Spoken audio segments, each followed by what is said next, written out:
Most people know high blood pressure is dangerous. But what about when your blood pressure is too low? And especially when the bottom number, your diastolic pressure, drops below 60. That can be just as risky, especially for seniors. Today, I'll explain the symptoms of low blood pressure, why low diastolic pressure is different, and what you can do about it. What is blood pressure? Your blood pressure has two numbers. The top, systolic, measures the pressure when your heart beats. The bottom, diastolic, measures pressure when your heart rests between beats. Think of it like water flowing through a hose. The systolic is the force when water is pushed through, while the diastolic is the steady pressure that keeps everything flowing even when the pump pauses. For most adults, normal blood pressure is around 120/80. Low blood pressure or hypotension is usually anything below 90/60. But here's where it gets tricky. Some people may have a normal top number, but the bottom number is too low. That's called isolated diastolic hypotension. Why does this matter? Because when diastolic pressure falls below 60, the heart and brain might not get enough steady blood supply between beats. Younger adults or athletes might tolerate this, but in seniors, it can be a warning sign that the heart is under strain. Symptoms you shouldn't ignore. Low blood pressure symptoms often sneak up, but they can seriously affect daily life. The first is dizziness or lightheadedness. This happens because your brain isn't getting enough blood flow, especially when you stand up too quickly. Many seniors mistake this as just getting older, but it's actually a warning sign. Next is chest pain or shortness of breath. When the diastolic number drops, your heart's own arteries may not get enough oxygen, which can leave you feeling tightness or discomfort. Another big one is extreme fatigue. You might feel drained, weak, or unable to do normal activities even after resting. That's because your muscles and organs are running on low fuel. Confusion or brain fog is another subtle but dangerous sign.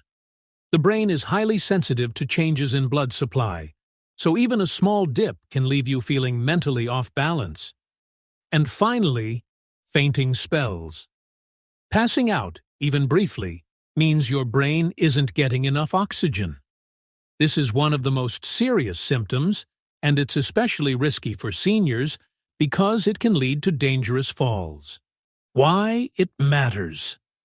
Now, you might think low blood pressure is harmless. After all, doctors warn more about high blood pressure, right? But here's the truth.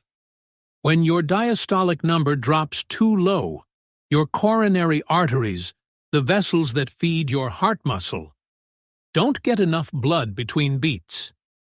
Over time, this can weaken the heart and increase the risk of heart failure.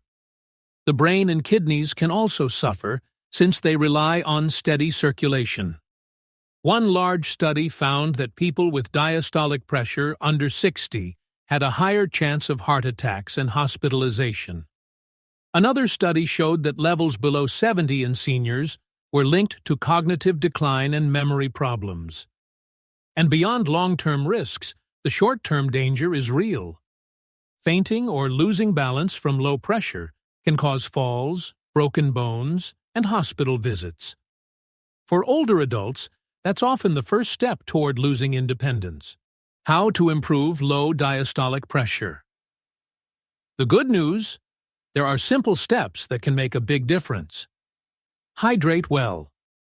Even mild dehydration thickens your blood and lowers pressure, so sip water regularly throughout the day.